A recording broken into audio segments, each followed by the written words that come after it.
I cannot tell you how excited I am to be here. I was just talking about the fact that there's not a lot of women of color conferences on the West Coast, right? You go to kind of the East Coast and see some of that, but there's not a lot of, especially in leadership. So really excited to be here today.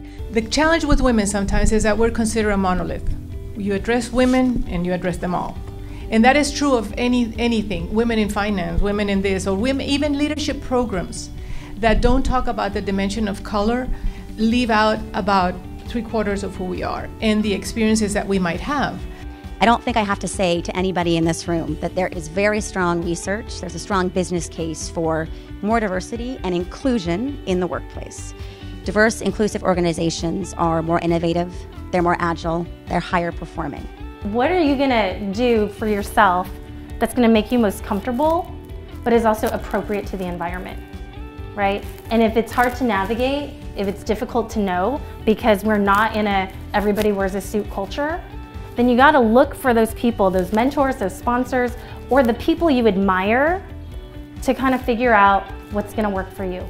Make it personal, it's about you. It's not some people will say or those people do, it's me.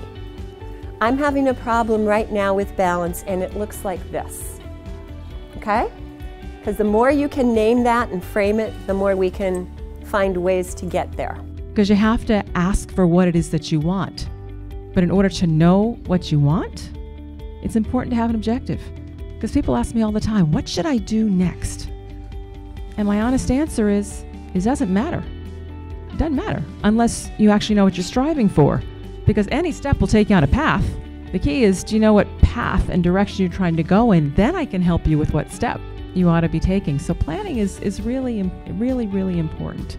But I had the experience of leading a leadership program for a room full of mostly black professionals, MBAs. And this was about 3 years ago, and it was the first time in my career that I'd had that experience, where in a professional context, the whole room looked like me. What was interesting is one of my colleagues was white, and she was having a very different experience, whereas for me it felt very easy and comfortable and actually really fun. For her, it was truly debilitating. She had physical symptoms. You could see her withdraw into herself. She was a university professor. We were in a classroom setting and she felt very foreign. And so this experience of watching that colleague had me really appreciate what we do every day. And it also had me appreciate that there's a lot of energy that goes out in doing that and we don't even realize it. So what would happen if we could take that 30 pounds out? How much faster could we move? How much more impactful could we be? How much more attention and energy could we be giving to having impact rather than managing all that comes along with being different? Women always are trying to balance the whole aspect of if you're too feminine, are you going to be seen as competent? If you're too masculine, are you not going to be liked? So you look at the sea of evidence and you say, what does that mean for you or for me?